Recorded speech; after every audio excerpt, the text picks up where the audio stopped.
Winasak ni Jolene ang mesa na kinaroroonan nila upang magising ang kanyang ama. Winasak ni Jotaro ang lock para makalabas sila sa silid, ngunit nagtaka ang ama kung ba't alam na ni Jolene ang pangalan ni Star Platinum dahil di niya pa ito nasasabi, kaya naisip niyang nasa loob pa rin siya ng panaginip. Dahil dito ay nagising na rin siya dahil ginamit pala ni Jolene sa kanya ang stand nito. Pareho pala silang nananaginip habang tinutunaw sila ng likido na parang nasa loob ng tiyan ng ahas. Di sila makabangon dahil hinihigop ang kanilang lakas, kaya sinunod na lang ni Jolene ang instruction ng ama na ailapit niya si Stone Ocean na biglang sinapok ni Jotaro patungo sa lock ng pinto upang mabuksan ito. Inis na inis si Jolene sa ginawa ng ama pero iniligtas niya pa rin ito dahil effective naman ang ginawa at nagbalik na rin ang kanilang lakas. Pinakita ni Jolene ang buto na binigay ng bata na nagligtas sa buhay nila. Napansin ng ama na tila natunaw ng asido ang laman ng may-ari nito na tulad ng muntik nang mangyari sa kanila. Nadamay na ang ama sa kaso kaya kailangan na nilang tumakas at ipinagbili na ingatan niya ng husto ang mahalagang charm. At pag alis nila ay nagpakita ang stand na nabigong tunawin sila. Napakaraming naghahanap na pulis kaya nilabas ni Jotaro ang mapa upang magplano ng pinakaligtas na ruta palabas sa beach kung saan kukunin sila ng submarine ng Speedwagon Foundation. Kalaunan ay may napansin na anino si Jolene. Winasak ni Jotaro ang lock upang makalusot sa gate. Pagpasok sa gate ay di napansin ni Jolene ang hagdan, ngunit may kinuha ang ama at pinabayaan siyang bumagsak. Akala niya ay tinutulungan siya ng ama pero kinuha pala nito ang charm dahil baka mawala niya sa pagbagsak. Kaya naalala ni Jolene ang mga pag-abandona ng ama sa kanilang mag-ina. Kinuha niya ang charm at hinagis itong pabalik dahil mas importante pa ang trabaho para kay Jotaro. Nagtago sila nang mapansin ng ama na may sumusunod sa kanila. Nakita nilang mga pulis lang pala ito. Ngunit binaril ng isa ang kasamahan dahil ito pala ay si John Gallier. Nakita ni Jotaro ang stand na kapareho sa nakita niya sa panaginip. Pinagbabaril sila ni John na pinabanda sa stand kaya nag-time stop si Jotaro. Ngunit meron pa palang isang kalaban sa gilid ni Jolene kaya nang sumugod ang ama at pinagsusuntok ang mga bala ay nagawa ng isa pa na makuha ang kanyang memory at stand sa pamamagitan ng mga disk na ability nito. Saka pinagbabaril ni John si Jolene na kanyang pinagsusuntok kaso tinatamaan pa rin si Jotaro. Nakita ni Jolene ang picture ni Star Platinum sa nakuhang disk ng kalaban. Sinuntok niya ang bintana para magsilbing daan nila, ngunit binibigay nito ang charm at pinapauna na siya at susunod na lang daw ito. Pero alam niyang nagsisinungaling ang ama dahil sa tama nito at sa nakuhang disk. Pinagbabaril sila ni John ngunit nagawa ni Jolene na mabago ang direksyon ng mga bala. Saka pinaikot-ikot niya ito at tinali gamit ang stand. Di akalain ni John na may stand na rin si Jolene. Nagkunwari pa itong sumusuko pero alam ng bida na aatake ito kaya pinaikot at binasag ang pagmumukha. Huli na nang malaman ni John Gallier ang panganib dahil pinagraratrat na ni Jolene ang kanyang pagmumukha. Ngunit si Jotaro ay nawalan na ng malay dahil na rin sa mga tama nito. Hinanap sila ng mga pulis ngunit di pa rin iniwan ni Jolene ang ama. Ngunit mahahanap na sila ng mga aso dahil wala na silang tatakbuhan. Pero dumating nga ang submarine na sinabi ng ama kaso di na ito humihinga pero di niya ito matanggap dahil alam niyang walang tinama ang vital parts. Kalaunan ay naamoy na sila ng mga aso kaya baka mahanap na sila nito. Ngunit nagpa siya palang magbalik si Jolene sa loob pero hinahanap pa rin nila kung nasaan si Jotaro. Samantala nagtatanong ang bata kung ba't pa siya nagbalik. Sagot niyang babawiin niya ang ninakaw sa ama dahil alam niyang nandito lang sa loob ang may gawa nito. Giit ng bata na ang buto na binigay niya ay nagmula sa ina niyang namatay dahil ninakawan din ito ng stand at alaala gamit ang disk. Nagpakilala itong si Emporio at ibinalik na ni Jolene ang buto ng nanay nito. Pero di pa rin nagbago ang plano niyang bawiin ang disk dahil ito lang ang kailangan upang magising muli si Jotaro, saka tinutukan na siya ng mga pulis. Kasabwat pala ni John si Pale Snake na kumukuha ng mga disk sa mga tao. Pero matapos siyang gamitin ay pinatay lang siya nito. Dahil sa nangyari ay nadagdagan ng 5 taon ang sintensya ni Jolene. Habang natutulog si Hermes ay kinuha naman ng janitor na si McQueen ang pera niya. At di niya napansin na meron siyang sticker. Ang naaalala niya lang ay ang charm na napulot at nasugat siya nito tapos binente niya ito kay Gwes. Pagkatapos ay nawalan siya ng malay at di niya na rin alam kung ilang araw ang lumipas. Tapos ang sticker ay nagkakaroon lang ulit ng bago pag tinatanggal niya. Napansin niyang doble ang sapatos at pati na rin ang daliri niya. Pero nang tinanggal ang sticker ay nagbalik ito sa normal. Naging 2 din pala ang pitchel dahil napunta dito ang tinapon niyang sticker kaso nang matanggal sa pagkadikit ay nagbalik sa dati kaya nabasag ito sa impact at nagising ang mga kasama. Pag-alis niya ng sticker sa sapatos ay nagsanib muli ito dahil sa kanyang kakayahan. Ginamit niya ito sa walis at nang tanggalin ng sticker ay naipit nito ang mukha ng janitor. Kukunin niya sana ang pera niya nang makita na may disk na ito sa mukha. Saka umalis ito nang parang walang nangyari at di nalaman na kinuha niya ang isang disk. Pinagtanong niya sa mga preso kung sino ang janitor pero walang nakakakilala. Kaya nag-abang siya sa CR habang iniisip kung ano ang disk na nakuha. Bigla niyang nakita ang video nung kinuha nito ang pera niya ngunit pumapasok ito sa kanyang mukha habang napapanood na kinasabuhat din pala ni Pale Snake ang janitor at nang matanggal ay tumalsik ito sa bowl. Nang dumating si McQueen ay tinanong niya ito tungkol sa disk nang bigla itong maiyak dahil wala siyang maalala, at nang malunod ito ay nalulunod din siya. Gumawa siya ng isa pang ilong saka pinalo ng walis ang lalaki para makaligtas silang pareho. Kinuha niya naman ang disk at mabilis na tumakbo pabalik sa kanyang kulungan. Nang makita niya ang bata na sinabing kapangyarihan ng stand ang nararanasan niya at nanggaling ang mga stand sa charm ni Jolene. Dagdag pa nitong si Pale Snake ang kalaban nila na may kakayahang kumuha ng kaluluwa gamit ang disk at hinahanap na ito ni Jolene para bawiin ang disk ng ama. Pinakita ni Hermes ang nakuhang disk na pwedeng maging clue sa user ni Pale Snake ngunit nakukuryente naman siya dahil sa kagagawa ng janitor. Kaya agad niya itong hinanap para pigilan ang baliw. Sinuhuli niya ito ng suot niyang pantso at binola-bola para tumigil. Pinaliwanag ni Hermes na ginagamit lang siya ni Pale Snake pero kinuryente pa rin ito silang dalawa, mabuti ay nalagyan niya ito ng sticker kaya naging dalawa ang ulo at nang mag-merge muli ay natigil ang kuryente at lumabas ang natitira pa nitong disk. At nagpakita na rin ang kanyang stand na si Smack.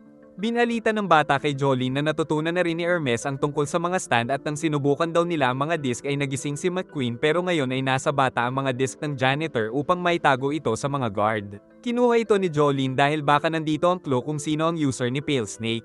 Samantala sa isang farm ay nagmamadali ang mga preso na isarado ang mabigat na pinto.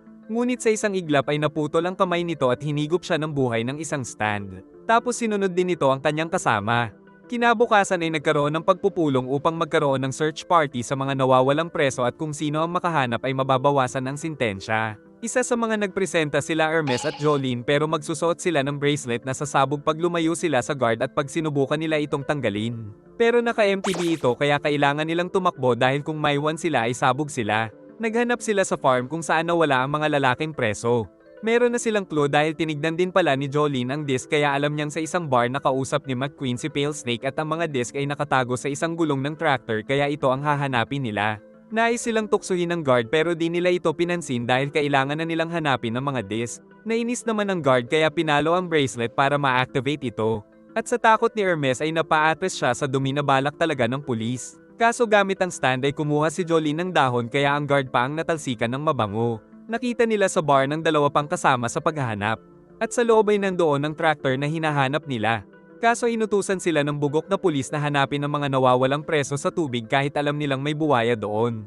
Nagtaka si Hermes na 6 na sila pero ang sabi ng warden ay 5 lang silang nagpresenta kaya alam nilang isa dito ay kalaban. Tinanong nila ang mga ito pero nagtuturuan lang sila at na-activate pa ang mga bracelet dahil may kumuha sa bugok na guard at dahil di gumalaw ang isa ay ito ang unang sumabog sa kanila. Agad silang nagtungo malapit sa guard para di sumabog at alam nilang isa rin sa mga kasama ang kalaban na stand. Napansin ni Hermes na nasa timba ang stand pero wala naman itong laman. Kaso nalingat lang si Jolene ay nilulunod na ng kalaban si Hermes at nakita niya ang napakaraming maliliit na stand na nabuo kaya sinubukan niyang tumakas kaso nahuli na siya nito at inilalayo siya para sumabog. Dahil mapanganib ang tubig ay ginagamit ni Jolene ang net para makatakbo sa ibabaw nito, saka sumugod at sinuntok ang kalaban ngunit siya pa ang nagawang mabutas nito. Pero di nasaktan dahil hollow na pala ang loob niya dahil sa dami ng nagamit na cable, kaya pinagsusuntok niya ang kalabang stand Shokoy hanggang tumalsik ito. Alam nilang magbabalik ang halimaw kaya tumakas sila kaagad gamit ang stand ni Jolene ngunit napakabilis nitong lumangoy kaya naabot na nito ang kanyang paa. Pero meron pala itong sticker at nang tinanggal ni Hermes ay pumitik ito at naputol ang kamay kaya nakatakas sila. Nagmadali silang lumayo sa tubig dahil sa tubig lang nabubuhay ang Shokoy na stand. Saka inisip nila kung sino sa tatlo ang stand user ng Shokoy. Kaso nagturuan ng tatlo kung sino sa kanila ang kalaban. Dahil sa nosebleed ng isa ay naisip ni Jolene na ito ang stand user. Pero depensa nitong sinapok siya ng kasama at may dugo pa niya ang kamay nito. Pero si Jolene naman ang pinagbintangan nila. Kaya sinapok niya ang isa dahil bubugbugin niya na lang daw ang tatlo para mapalabas ang kalaban ngunit pinigilan siya ng isa dahil silang tatlo pala ang tunay na kalaban. Pinaglalamog ni Jolene ang isa sa mga ito. Saka nagsimulang lumabas ang itim na likido sa mukha ng tatlo at nagpakita ang nagkokontrol sa mga ito na isang nilalang lang pala. Natuyo ang katawan ng mga ginagamit nitong katawan. At sinabing ang mga disk na binigay ni Pale Snake ang nagbigay ng buhay sa kanya kaya poprotektahan niya ang mga ito. Napagtanto ni Jolene na wala pala itong user. At ginagamit nito ang tubig sa katawan ng mga tao upang makapaglakbay sa lupa. Nagpakilala itong si Foo Fighters o Double F. At nagmadali itong kunin ang tinatago niyang mga disk ngunit ang Shokoy ay kinukuha pa ang pulis kaya kailangan nilang pigilan para di sila sumabog.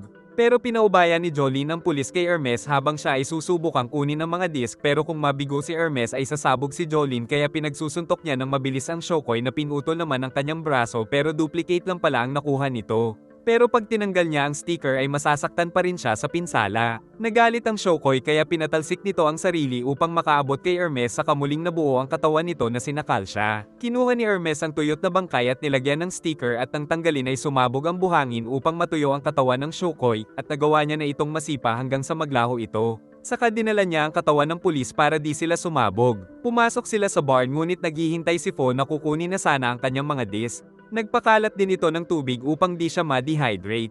Bago nito makuha ang mga disk ay sumugod at pinagsusuntok ito ni Jolene ngunit may mga trap na pala ito sa tubig na pinutol ang cable niya mula kay Stone Ocean saka nasakal pa siya nito at balak na gamiting pansamantalang bahay ang kanyang katawan. Ngunit di nito alam na nakalayo na ang tractor dahil nalagyan na ito ng mga string ni Stone Ocean. Nagmadali si Double F na bawiin ang mga disk dahil ito ang buhay niya. Subalit dahil sa lupa ay unti-unting naabsorb ang tubig niya sa katawan hanggang sa maubos siya. Pero bago ito tuluyan ni Hermes ay niligtas ito ni Jolene. At binigyan pa ito ng tubig dahil alam niyang napipilitan lang itong ipagtanggol ang mga disk dahil ito ang nagbibigay ng buhay sa kanya. Saka nakipag-deal siya na bantayan nito ang mga disk para sa kanila at hindi na para kay Pale Snake. Dahil ang pakay lang ni Jolene ay ang maiwasan na magamit ni Pale Snake ang mga disk at pinagbawalan niya rin itong pumatay ng mga tao at natanggap naman ni Double F ang pagkatalo. Nahanap na nila ang disk at nang subukan ay confirm na si Star Platinum ito pero wala doon ang memory disk ni Jotaro. Dumating ang isang babae na sumabog kanina pero si Fu pala ito na ginamit ang katawan kaso wasak pa rin ang kamay nito. Naging kakampi na nila si Double F at para daw gumaling ay dinilaan nito ang mga sugat nila na di nila nagustuhan tapos uminom ito ng tubig mula sa sahig. Kaya sinabihan nila itong mag-practice uminom sa cup para di mahalata ng mga guard. Di pa rin daw nakita ni Double F ang user ni Pale Snake at ang mga pinapatago sa kanyang disk ay mga stand disk na di nito magamit. Dahil ang nais lang ni Pale Snake ay ang mga memory disk na pati siya ay di alam kung saan nakatago. Gayunpaman ay nais pa rin ipadala ni Jolene ang disk ni Star Platinum sa ama sa lalong madaling panahon. At upang maitago ay pinalaki ni Double F ang shovel niya at sinuksok ito. Dumating ang mga pulis at nagplano silang magpalusot na kinain ng buwaya ang mga nasawi. Pagkatapos ay dumating si Pale Snake sa barn at naisip na problema rin pala si Jolene kaya kailangan niya itong tapusin. Si Father Pucci pala ang user ni Pale Snake na kinuha ang daliri bilang clue. Nagkukumpisal si Mira-chan kay Father Pucci at nakikiusap na tulungan siya nito sa parole. Sabi ni Father na meron daw chance pero inuntog nito ang mukha niya sa kanto. Saka nilagyan niya ito ng disk upang gawing alagad. Mas masaya daw si Double F sa kulungan kaysa sa lawa. At bagamat nag-iingat ay may tiwala daw si Jolene kay Fo. Nagalit si Fo nang may uminom ng kanyang drinks pero ayaw itong bitiwan ng babae kaya nilagyan niya ito ng ability kaya lumobo ang ulo at di napigil ang ilabas lahat ng tubig sa cup na ininom pa rin ito. Tapos nakipaglaro sila para masanay si Double F sa bagong katawan. Pero sinabi ni Mira siya na pupusta siya ng $100 na di sila makakagawa ng 100 pasa at kung wala daw silang $100 ay tumatanggap siya ng ibang bagay na kapalit. Tumanggi si Jolene ngunit pumayag si Hermes dahil kailangan nila ng pera. Kaya pumayag na sila Jolene at nagsimula ang pasahan nila ng bola. Kaso na-distract si Double F dahil malapit ito sa baso niya kaya muntik na niyang di masalo. Sa inis ay binato niya ito sa upuan kaya nahirapan pa si Jolene na makuha ito. Kalaunan ay natapos nila ang 100 pasa kaya nanalo sila ng $100. Pero nais pa itong gawin $1,000 ni Mira-chan kung makakagawa sila ng 100 pang pasa. Ayaw na ni Jolene pero pumayag na naman si Hermes kaya nagsimula muli silang maglaro. Pero di pa sila natatapos ay pinapapasok na sila ng guard pero nagpatuloy ang countdown ni Mira-chan kaya kailangan nilang magpatuloy. Giit ni Mira-chan na masyado kasi silang matagal kaya ito ang inabot nila at kung di nila matatapos ay matatalo sila sa postahan. Binigyan ni Hermes ng suhol ang guard para bigyan pa sila ng oras pero kulang daw ang suhol kaya kinuha nito ang gloves at nahirapan si Hermes na masalo ang bola kaya gumamit siya ng sticker ability upang di ito mahulog sa lupa. Ngunit alam ni Mira-chan na may ginawa siyang kakaiba kaya alam niyang natalo sila at lumabas ang stand nitong si Debt Collector na kinuha ang lamang loob ni Hermes dahil kulang ang kanyang pambayad sa $1,000. Di ito matamaan ni Double F dahil may napagkasundoan silang sugal. Kaya nagpa siya si Jolene na bawiin ang lahat ng kinuha nito pag naka-1,000 pasa sila ng bola at pumayag naman ng Debt Collector. Pero wala talagang balak tapusin ni Jolene ang game at nais niya lang bugbugin si Mira-chan na mautak dahil lumayo na ito sa kanila pero kailangan nilang magpatuloy sa pagpasa ng bola para di sila ituring na talo ng Debt Collector habang di pa nila nabubugbog ang user nito. Habang hinahanap nila ito ay nagpatuloy sila sa pagpasa ng bola. Pero pinatay bigla ang ilaw kaya tumama sa ulo ni Double F at nakuha niya ito gamit ang likido. At bago maubos ang oras ay kailangan niya itong ipasa pabalik kay Jolene. Pinagbabaril naman ni Double F ang kinaroroonan ni Mira-chan na napasigaw sa sakit at napatakbo. Ngunit malapit na ang lockdown kaya kailangan na nilang bumalik sa mga selda kaya nagmadali na si Jolene na sinapok ang mukha ni Mira-chan kaya ibabalik na daw nito ang pera pero nais malaman ng bida kung sinong nagbigay sa kanya ng stand. Kaso bigla nitong pinindot ang elevator upang mapigilan sila sa pagpasa at kapag natalo sila ay sisingilin sila ng debt collector kaya pinilit ni Double F na maipasa sa kanya ang bola. Saka tumakbo sa itaas si Fo kaso sinalo ng pulis ang bola dahil kasabwat pala ito ni Mira-chan. Dahil na game over sila Jolene ay wala siyang magawa nang kinolekta na rin ng debt collector ang pinakamahal niyang organ at nakita na rin ito ang tinatago na disc ni Double F. Pero di pa daw tapos ang laban dahil nagawa pa palang mabawi ni Jolene ang bola sa prison guard gamit ang kanyang cable. At sinabi ni Jolene na wala naman silang kontrata kung sino ang partner niya sa pasahan ng bola at pumayag din si debt collector kay Jolene. Dahil dito ay pinasa-pasa ito ni Jolene sa buong katawan ni Mira-chan ng napakabilis hanggang sa matapos ang 1,000 pasa at nanalo na sila sa lumabas ang mga disc na maaaring magturo kay Pale Snake.